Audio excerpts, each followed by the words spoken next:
Hello friends, जय जगन्नाथ। मु पायल आम यूट्यूब चैनल पायल ब्लॉग को आपण मानक स्वागत करछे। सांग माने बहुत दिन ला वीडियो मु पोस्ट करि पार नथली कारण बहुत ही गोटे बड़ दुखद घटना आम घरे घटी जाइथिला। जेमति कि मो खुड़ी जणे आमको छाड़ी चली जिबार आज 18 दिन हो गला, तो से मु किछि भी वीडियो पोस्ट करि पार नथली।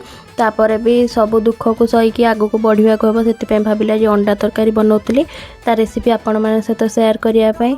आउ प्लीज सांग मैंने मो वॉइस को टिके इग्नोर करेंगे आ अवॉइड करेंगे कारण बहुत ही ठंडा धरी देइछि। कारण ठंडा पड़वा को तापर जो काम सब प्रेसर बहुत ही ठंडा धरी जाइछि, देह भल बिल्कुल नहीं। तो चलतु स्टार्ट करवा। आज मु अंडा तरकारी केमती बनैली। जल्दी अंडा आलू सीझापी प्रेसर दे देथिली गोटे सीटी। तापर अंडा सीझीला पर चोपा बाहर करके आगे कट लगे देकी तेल रे लुण हल्दी दे भल भाव में भाजीदेली। कट न लगेले अंडाटा फाटिबो से कट लगे देथिली। तापर आलू जो सीझाई रखी तेल टे भाजीदेली कारण टेस्टा टे बेसी आसो।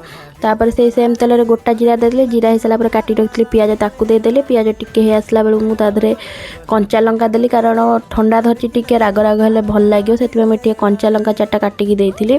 तापर टमाटो देइथिली। टमाटो टिके आसला मुझे किसी गुंड मसला देइथिली जहाँकि मु स्क्रीन मेंशन कर देछि, चेक करनेबे। तापर टमाटो हो सारा पर मसला एठी बाटिकी रखिथिली अदा रसुण पियाज आउ 2टी कंचा लंका दालचीनी गुजराती आउ किछि गोटा गोलमरिच देइथिली। से पेस्ट टिके भल भाव में आसला बेलू तापर मु ताधरे पानी देदेली मो जति दरकार। तापर पानी फुट सारा पर अंडा आलू जो भाजी रखी ताकू मध्य देदेली।